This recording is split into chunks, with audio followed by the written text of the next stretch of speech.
Welcome into Double A Baseball. Adam Oppenheim alongside Alex Hines. Happy to be with you here on Friday, January 24th. We have a pretty exciting episode to get to you. On the last episode, we left some things off that we want to talk about, some offseason news. And now we have the Hall of Fame ballot of 2024-25. Some more offseason stuff, winners and losers in terms of teams, and also teams who need to do more. Let's start with the Hall of Fame, Alex. What do you think about the ballot?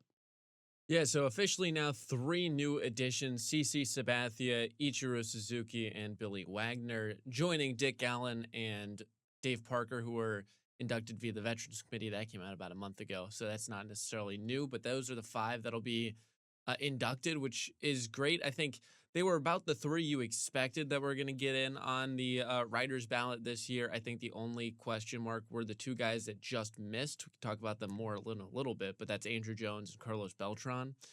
I mean, it's hard to argue with this. I mean, CC Sabathia, first ballot Hall of Famer. I mean, he's definitely a deserving player, first ballot. I mean, maybe you could argue that there's a little bit of that extra Yankee bias to get the first yeah. ballot in. Yeah. But I mean, I think there was no doubt that CC was going to be in the Hall of Fame. I mean, his numbers speak for himself. I mean, he had a long career as well. He managed to push through pretty deeply because you think about like where he started when he got to the Yankees.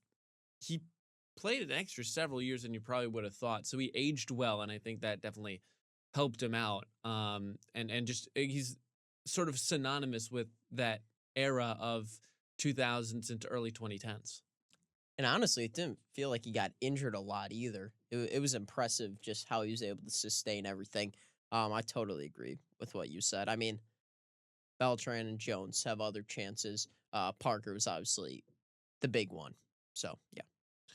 And I mean, again, you can't argue. Cy Young Award.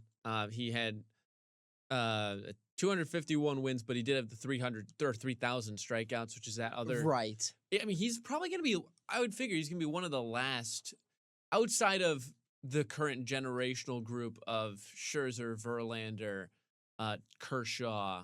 I'm not quite sure there's going to be many more players that reach those kinds of milestones if you think about it. I mean, there's not too many guys in the immediate pipeline that have recently retired that have reached either 250 wins. No one's going to reach 300, which used to be the benchmark. Right. And 3,000 strikeouts has been kind of the you're an elite pitcher, and people have got in with lower. Certainly, it's not like you have to reach 3,000, and certainly you have to understand the changing times of baseball. I mean, the win doesn't matter anymore, and I'm in favor of that. But again, that was how we used to evaluate it. So it's kind of an interesting, sign that CC is one of the last of that group of people that are going to be not on the borderline in terms of the Hall of Fame, but on the borderline in terms of the old-fangled, numbers. Yeah, that's true. No, I like that point about wins.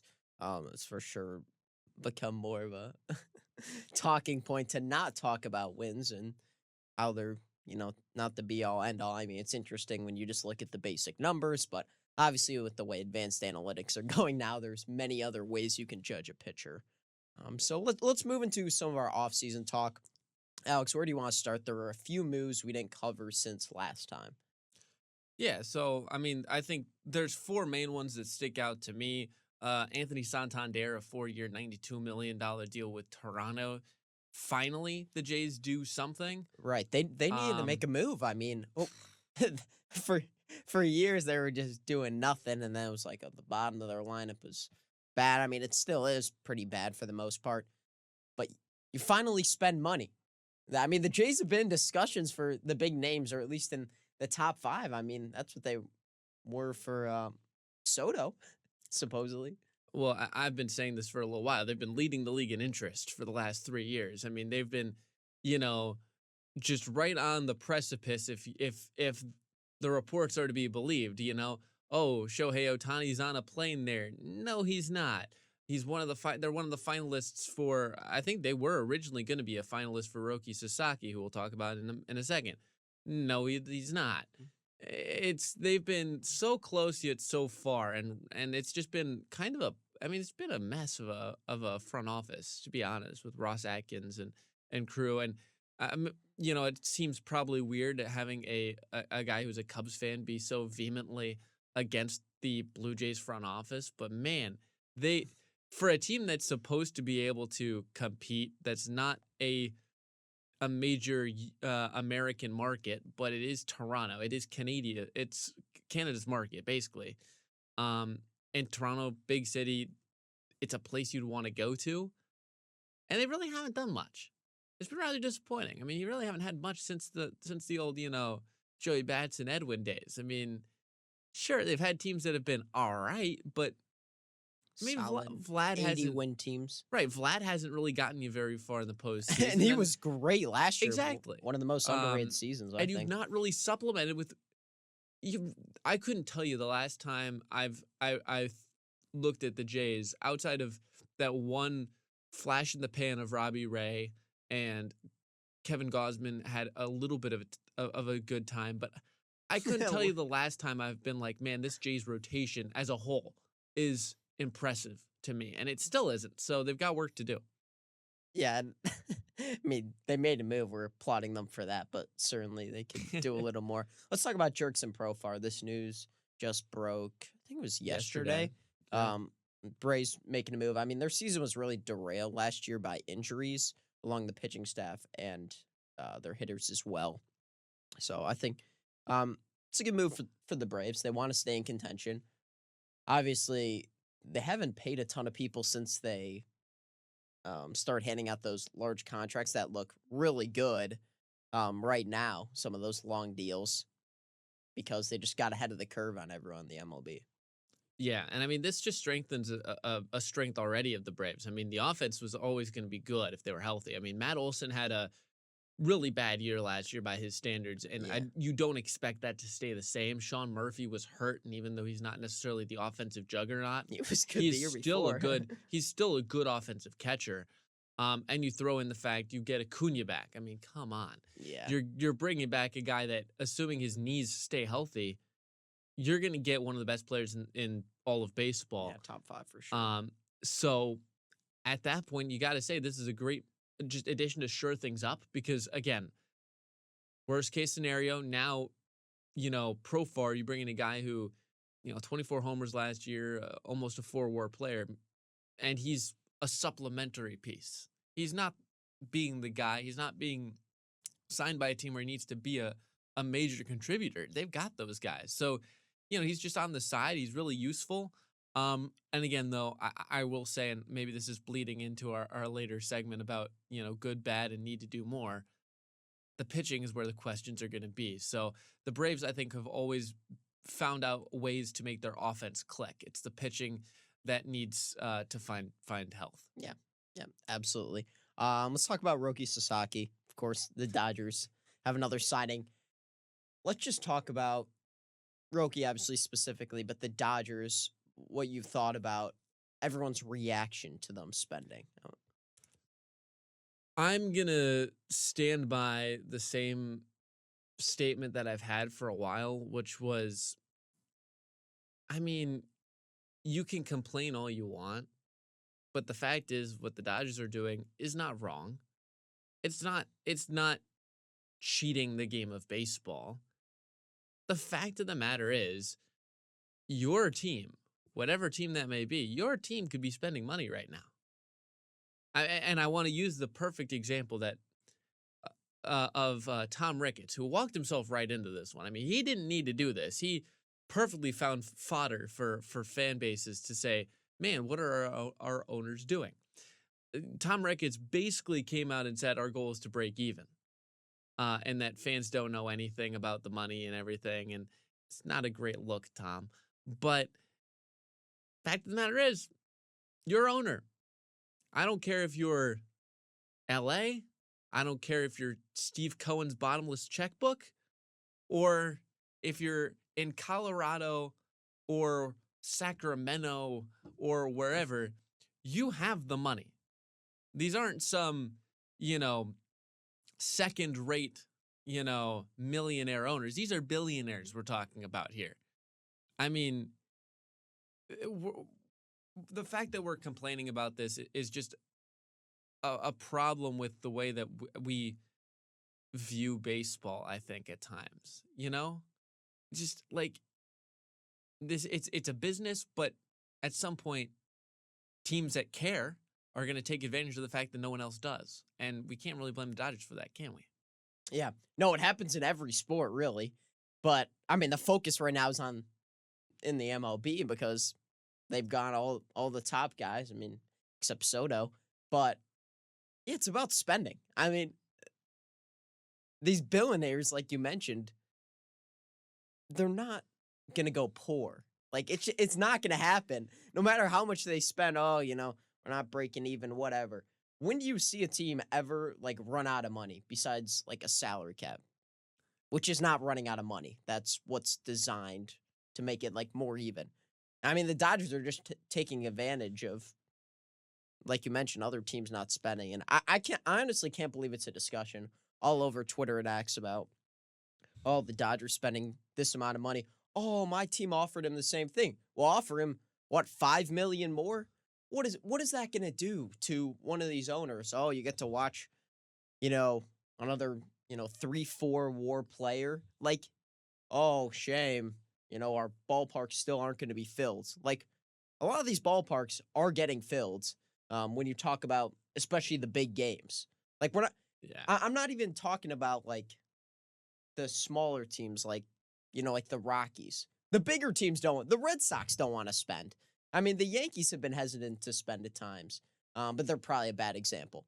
Yeah. I mean, like it doesn't make sense. Well, again, if you bring in big players, the seats fill themselves, don't they? Right.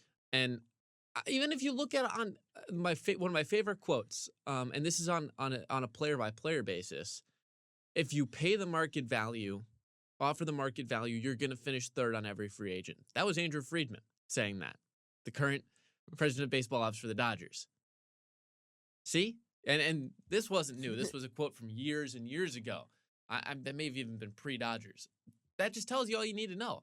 I mean, the teams that are willing to go above and beyond to spend are going to be the ones that win races for free agents. You don't win free agent bidding wars by playing it safe. And the Dodgers have decided, hey, let's go with reckless abandon because we can, and no one else is willing to challenge us. So I think, again, it's going to be a case that obviously people are up in arms, but I don't know. It's just, the thing is, I don't know. Like, yes, a salary cap argument, which I think is dumb in my opinion, just because I first off, you need a floor, and then we're getting into a whole can of worms that we don't have time for. But even in that system, you can't force your own team to spend money. Yeah. Think about it. Like, is that really, how much is that helping? Sure, the Dodgers don't get as many players, but if you're, let's say, Pittsburgh, the salary cap is in place, there's a salary floor in place, oh man, we got to spend a little bit more money to get off the floor. You're still not going to sign Shohei Ohtani in the offseason, are you? You're still not going to spend that kind of money, on Blake Snell or give a massive $72 million over 4-year deal to Tanner Scott like the Dodgers just did. Yeah. So it's really impossible to implement once right, everything's already set, which it's hard when the money keeps going up and up. But and the last thing on this, people are, as much as we complain about, like, oh man, the Dodgers better win the World Series this year. Baseball has the most variable postseason structure simply because I can't remember the exact numbers. This was too long ago, but the idea that in order for the baseball playoffs to have a similar kind of not predictability, but ability to follow the success rates for higher seeds that you see in the NBA or the NFL, you'd have to be playing an ungodly amount of numbers per series. I'm not, like, 7-game series for the postseason is not enough to determine a series purely based on talent. You have luck. You've got plenty of things that you don't see as much in the NBA and the NFL just because of the way those leagues, those teams, and those sports are structured. So, in the end, yes, the Dodgers are spending all this money. It's not like they're going to go be the Kansas City Chiefs and win 2 in a row, maybe 3 in a row.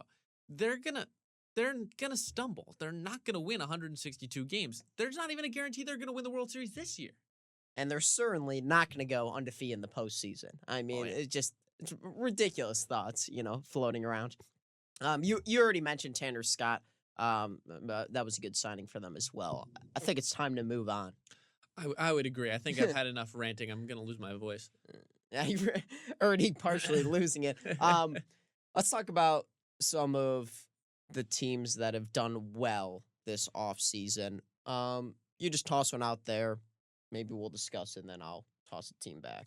I'm not gonna say the Dodgers because that's boring. Okay. Anyone Yeah. could say that the Dodgers have had a good offseason. Let's see. Where do I want to take this? Um, I think I'm gonna take it to Arizona. I'm gonna say trading Ooh. for Josh Naylor, which is a huge ad when you lose Christian Walker. And Naylor's just a tad younger. He's a lefty power bat. They could use a little bit of that extra lefty pop. Corbin Carroll had to step back last year. I think adding a little bit of extra power for that team that, remember, their power numbers were pretty low when they made the World Series 2 years ago. And then you add in Corbin Burns. I mean, come on now. You're adding in a top pitcher. There's some signs under the hood that it may not be the same Corbin Burns he was of years past, but he's an electric add to Zach Gallen. Potentially Merrill Kelly will still have things going. Brandon Pfaadt. That's still a pretty long rotation now as you look at that really tough division in the West. I like that pick. Corbin Burns. I mean, that was a little bit surprising in my opinion. What Oh, what do yeah. you think? I mean, I didn't expect it at all. I mean, maybe this is their whole, we're bringing in Randy Johnson kind of thing that they did when they tried to win the world, when they did win the World Series in 2001. nah. But it came out of a left field because I mean, you would have thought a big team is going to spend a lot of money on him, and Arizona said, "Hey, we'll splash the cash." And you know what? That's a perfect ad for them. I think that's the thing is that they found the guy that fit their needs and went straight for him. All right, a team I'm going to talk about being a winner is the New York Mets. And obviously, the Juan Soto thing is a big part of it. But once again, we talked about spending money. How about improving a team that was able to make it to the NLCS last year? I mean, it's a really impressive team that they've been able to build, spending the money and adding new talent. And obviously, looks like they're going to lose Pete Alonso as well. Um, but still, I like what the Mets are doing. I remember, just a few years ago, the Mets were not looking in a great spot. Or fans were really mad. And it's tough when you're in the New York market and you got the Yankees there, and they're always going to be bigger. But guess what? What you can do is compete with the talent level. And right there, I think they're closer than people would think. And with Juan Soto, I think it could push them over the top. And the last bit on that is I also really like the ad of Clay Holmes. Right. Underrated. Especially because it sounds like they're trying to try him as a starter. Now, whether that works or not, I don't know. But at worst, he's a pretty good back end reliever to pair with Edwin Diaz. He's not going to be closing games like he was in the other side of New York. Yeah. But if he does work as a starter, that team needed some starting pitching because they didn't really have the strongest rotation. If they can get Clay Holmes' stuff to play, that's huge. I like that. Yeah, I would agree. Who do you have as second winner if you have one? My second winner was the Mets, so I'll hand it back off to you. Okay, that's fair. I mean, it is a boring pick, but I think the Dodgers have to be included in this discussion. Um, Going out and signing players. I mean, even like Kirby Yates, we didn't even talk about, who had a great year last year. I know we talked about this off the air. I mean, you weren't, up in arms about it, but still, it's another good pitcher who's obviously aging, but had a great year with the Rangers. So the Dodgers, yeah. You got any more teams? Not right now. I think there's teams that may be able to work their way in, but Yeah, not yet. yeah. All right. I'm gonna talk about my first team that has really struggled, and mine is the Houston Astros.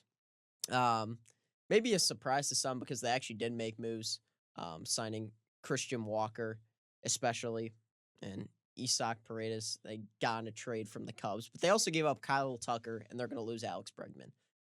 The Astros have been able to compete by paying players, and now they've lost George Springer, Carlos Correa, which I'm not saying were wrong moves, and now Bregman and Tucker because it just seems like they don't want to pay the players. And for a team that was able to consistently compete in the ALCS, they're just betting on winning on experience, and they keep losing more of that experience every single year. That playoff experience that is so key. So the Houston Astros, I mean, they should be in a win now mode when you have Yordan Alvarez. Um, like I get you're trying to get something for Kyle Tucker, but man, I mean Kyle Tucker, Cubs will be absolutely glad to have him. I mean, Right. Yordan Alvarez is what, top 5 player in baseball? Oh yeah, 100%. And I would say I think Paredes is gonna have a better time there because of the Crawford boxes, but I agree that Yeah, his swing does play I for that. mean he's a dead pull hitter. My goodness. Yeah. Um, I I think Christian Walker still works for them, but I get that they really. I think that I'd upgrade them to the. I think they need to do more. I think that there's still a chance Bregman comes back. It's not officially gone yet. I mean, there's been a lot of names out there, and at this point, it's Boris raising the price, but But it seems as though it. like the longer it goes on, the Oh, worse it is for the team. I agree. I agree. I don't feel confident that he's going back. I think if they can make something happen, even if it's with someone else to fill in those gaps, it's possible. But yeah, let me move on to my first team. I'm gonna skip on good old Toronto because I've already talked about them. And Santander at least did something, and not enough by any means. But let's talk. Let's go to the Pacific Northwest to Seattle. The Mariners, man. Oh my goodness, you've got one of the best pitching staffs in all of baseball. And not only have you not capitalized on trading one of them to try and get anything in, you haven't even added to your bats, man. This is a team I would have loved for them to spend money, bring in Pete Alonso, bring in a power bat, someone that can control that offense with Julio. You bring in Donovan Solano. I honestly didn't even know he was there. They brought in Miles Mastroboni as well, which is a electric move. Because man, as a Cubs fan who watched him for 3 years, man, I could not have been more enthused watching him play baseball. What are you doing, man? They're bringing in the same old, not very good, light hitting utility players for an offense that was abysmal. It was abysmal last year. Yeah. What are you? Yeah. What are they doing, man? Yeah, I was thinking of the Mariners just because their stadium's also just really hard to hit home runs in. Oh, and, 100%. and they have just like no power on their team. I mean, it's embarrassing what you do as a team that has a pitching staff like that. It's How do you not capitalize on that? It's like talking about you have Yordan Alvarez, you build around him. You have maybe the best rotation pre-Dodgers moves. I think you have the best rotation in the American League. Oh, 1000%. easily. I don't even think there's a 1000%. team that's close. And if it wasn't for the Dodgers signing like 3 new arms in their rotation, I would have said they were the best in baseball, and they still might be. All right, let's quickly move on. I'm going to talk about the Brewers very quickly. Once again, they were at the top of the division last year. Not willing to spend. Trade Devin Williams to get like Cortez back and a prospect. Don't really get that. But a team I want to talk about that needs to do more is the Boston Red Sox. And man, I'm frankly tired of the Boston Red Sox not spending money, and I'm sure their fans are too. The 5th cheapest team in 2024 in terms of spending. They pay all that money for Trevor Story, 6 years, $140 million. Has had 2 big time injuries. They missed on key pitching like Corbin Burns and Max Fried. And then they're just 1-year rental deals. Adam Duvall, Justin Turner, Tyler O'Neill. It's like you're the Boston Red Sox. You have to be willing to spend money in order to compete against the Yankees and now the Orioles. I mean, you have great prospects. You're probably the number 1 team in terms of prospects in the MLB, but you're not willing to supplement it with any pitching, and you're consistently just trying to move guys around, pitch these 37, 38-year-olds and try to find something that works. And now you're sitting here with Alex Bregman still unsigned. I mean, how is Alex Bregman unsigned when you clearly have a hole at third base? I know you have Rafael Devers, but you would move him to DH, ideally, and just start spending money. It doesn't make sense. You're the Boston Red Sox. and you consistently put out an absolutely terrible product. And you'd think that Garrett Crochet would have kickstarted something, Yeah. given that that's a sign that you're trying to do something, That but I you don't honestly do I anything. honestly can't believe it. Like, we talk about the Brewers and, all these other teams, the Mariners, who are more small market teams. Since when did the Boston Red Sox not spend money? Now, you can talk about the Mookie Betts trade. You can talk about them not signing Xander Bogaerts. You can talk about them signing Chris Sale and Trevor Story to long-term deals, even though Chris Sale worked out in 2018. But then you trade Chris Sale for Vaughn Grissom. And then you're like, I'm not even sure if we want to play him or if we're going to try to add someone, up the middle infields. You trade away a Cy Young winner for a player who can't even make your MLB roster? Like, what are we doing? I would say the other team that I would put as the we need to do more. I'm going to go to in that division. I'm going to go to Baltimore because they bring in Tyler O'Neill, which is a great move to poach him away after he had such a great year with the Red Sox. That's a great move to add to that now shortened wall. I think we talked about that last time. Yeah, that is. But again, you had Corbin Burns, you lose him. The pitching staff just doesn't excite me very much. I mean, I don't really know how they're going to build things around because they were injured last year. That's fair. But they really haven't shown signs of truly replenishing around, say, Grayson Rodriguez. And I think Zach Eflin is still there after they traded for him at some point. They need a little bit more because that they've got the young core finally. They had the young core and they made a few. They made a nice run, to make the postseason the last couple of years, but they need to up the intensity, and that's that next step when you're an up and coming team is you go from building your own players to saying, hey, now it's our time. Spend the money, go all out because it's winning time. If you're in Baltimore, you have to feel like that, right? I mean, how can you not? When you talk about all the young players, it doesn't make any sense for them as well. You got any other teams to add? Last one, I'll go with the Cubs. I don't think there's much else they can do outside of with where they've kind of pigeonholed themselves. But Kyle Tucker's a great move. I love Kyle Tucker. I will, be super excited if they can extend him, and I will go crazy if they do. I still think this team needs a bit more. They really didn't invest in the pitching staff in the way that they probably should have. Matt Boyd, Colin Ray, they kind of didn't. I don't think they needed depth guys when they've got good young depth. I think they needed to make a splash.